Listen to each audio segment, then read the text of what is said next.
actually happening. Yeah, in the now. In the now, right?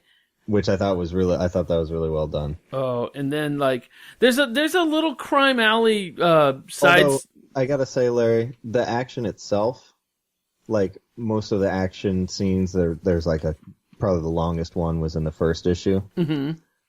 I wasn't that impressed with. Oh. I like the suspense that they build up here. Then there's like a back and forth. There's one little scene, I don't even want to talk about it, but like Thomas Wayne is buying drugs in the alley or something. It was really kind of a throwaway like scene. Did you get that? Mm-hmm. Where he's exchanging money? I didn't quite get what was going on there. But no, I did. I mean, I didn't. Yeah, I didn't get that. Yeah, there was just one. Well, but then we jump right back into this Flashpoint, and Martha Wayne has disfigured herself very much like Heath Ledger in the Batman movie, The Dark Knight, where he like tells the story of how his face is cut open, so he's always smiling because Thomas wants Martha to be happy. He just wants to, yes, we lost our son. Can we just try? Larry, I'm going back and interpreting this. Oh, really? So I think what he did is he went and he bought drugs so then he could use it. He bought drugs from the guy who killed his son. Oh, Bruce. Joe, cool. Joe Chill. Bruce. And then he was going to, I think, attack him with the drugs, but then he decided to, kill him with a hammer. No, he punches him in the face. He punches his face off. To kill him in the hammer is in the Oh, so he is the Dark Knight of Vengeance. Oh, I did not get that before. I get it completely now. Yeah. That makes sense. Okay, yeah. Or at least I don't get the drug part as much unless it's just like the reason to meet up with the guy. Because he drops the needle. Oh, sure. He buys the needle and he just drops the needle. Right. Like almost as if he decides, I'm not going to do it that way. I want to use my fists. And he really does. Yeah, that like silhouette the next panel he says, Martha, he's dead. Right. Yeah, so he's taking care of... Oh, that makes so much sense now. All right. I guess I've only read it 5 times. Was in color. That was in color, but it was a flashback. Mm-hmm. So that threw me off. That's what threw me off. Yeah. Did I mention that I've read this 5 times? So when he runs back home to tell Martha that what he's done, she's smiling. She's taken a knife and created a smile for herself. She gave her a Joker smile. Yeah. And then they have a punch up all the way to the end of this story. And this is where it gets a little confusing if you didn't read Flashpoint throughout. Yeah, if you don't know about Flashpoint. Now it starts talking about Flashpoint, and they kind of talk to each other and like, hey, we got to figure this out so like we can go into the... But what I didn't get is why would they want to go into the other reality where they're the one who gets killed? For their son. So... well, I guess, yeah, if that's what made them go crazy was that their son died, then they'd be like, oh, well, that's worth it. This is a great line, too, because... All right, so here's a real quick one. Barry Allen comes back to Wayne Manor, because that's a place that he knows, inside of this Flashpoint, and he sees Batman, but it's not Batman. He calls him Bruce, and Wayne and Thomas Wayne gets really pissy with him, says, "Don't call me Bruce," and he actually has a message from the other Bruce, and he's telling... Don't bring me down. He's telling Thomas Wayne what happened in his reality and how Bruce Wayne became Batman, doing exactly what Thomas Wayne is doing, but in a different style.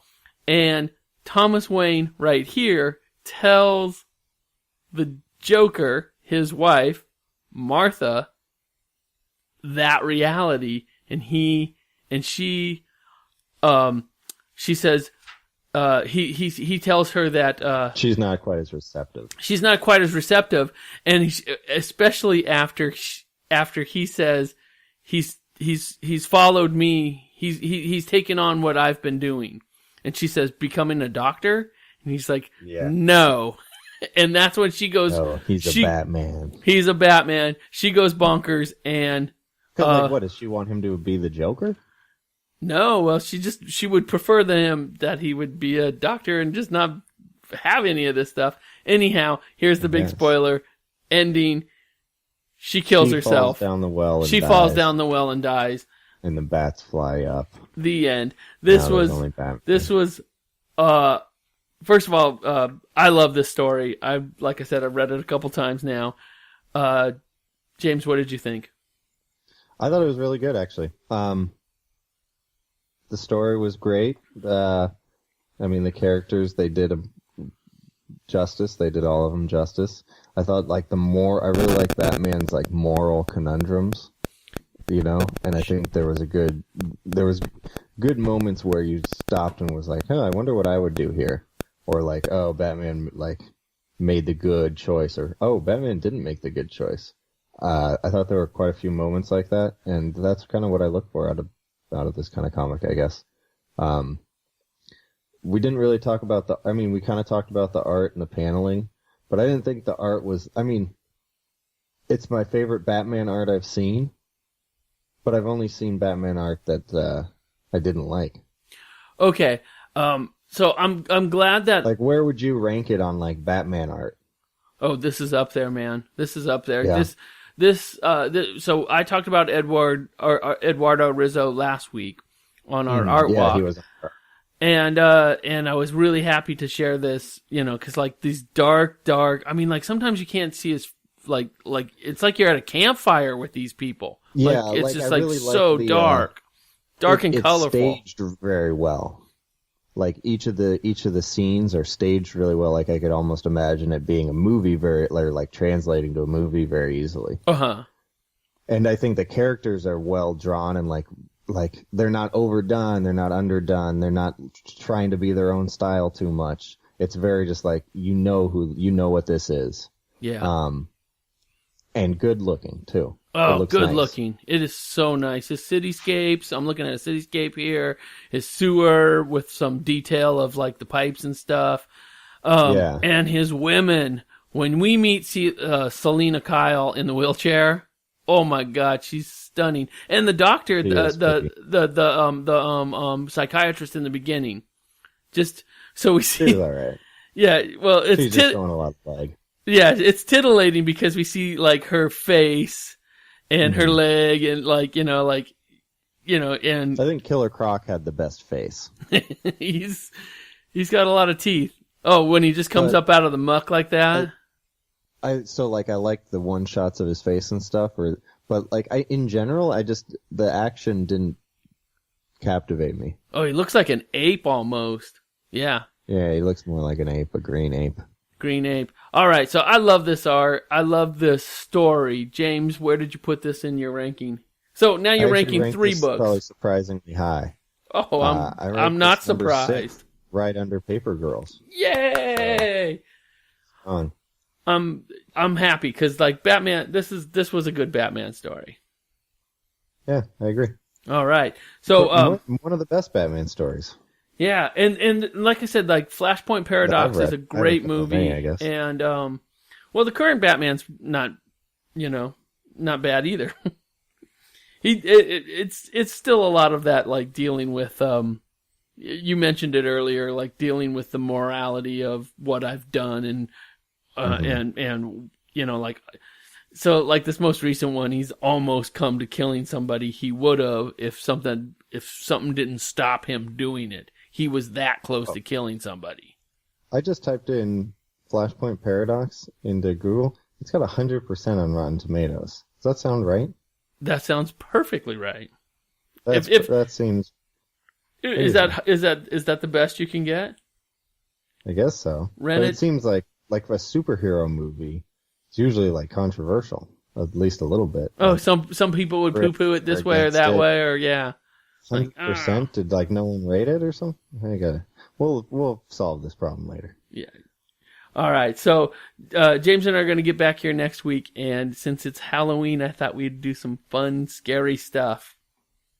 I was happy to find this on Comixology Unlimited, the first issue anyway. The other issues are going to cost you $1.99, but this first issue is written by Joshua Hale Fialco with art by Ra San Ikdal.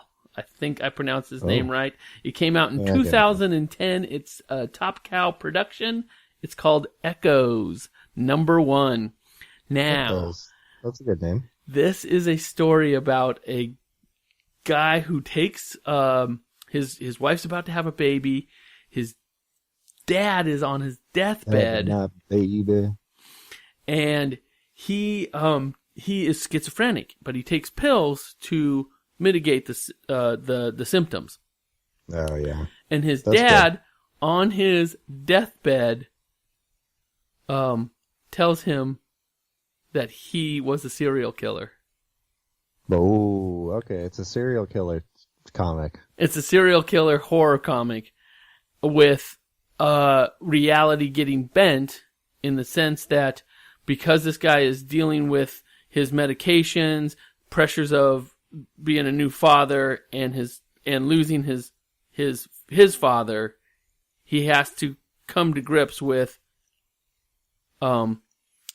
does the apple fall far from the tree? What's the art like? It's black and white, James. It's black and white and brushy. Yeah. It's great looking art, and it is scary as all get out. I yelped when I read some of these because it's like this. Yeah, It's so scary. You won't have the hiccups for the rest of your life. I am looking forward to talking about this one. It's a good scary book, and we'll be talking about it next week. Cool. So pick it up. It's called Echoes. It came out. It was Top Cow Productions.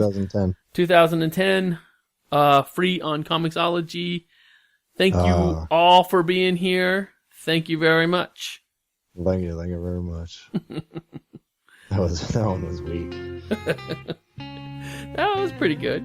You had a little something. Yeah, you had some gravitas behind it. Thanks. James, what are you gonna be for Halloween?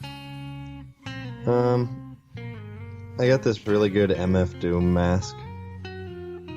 So I'll probably do that at least one day. I have a Jason mask that I'm gonna that I wear it every year, but this year I'm gonna paint my cheeks and be a rodeo clown underneath the Jason mask. Oh, that's fun. All right, rodeo clown. I'll see you next week. See you next week, later. All right, bye.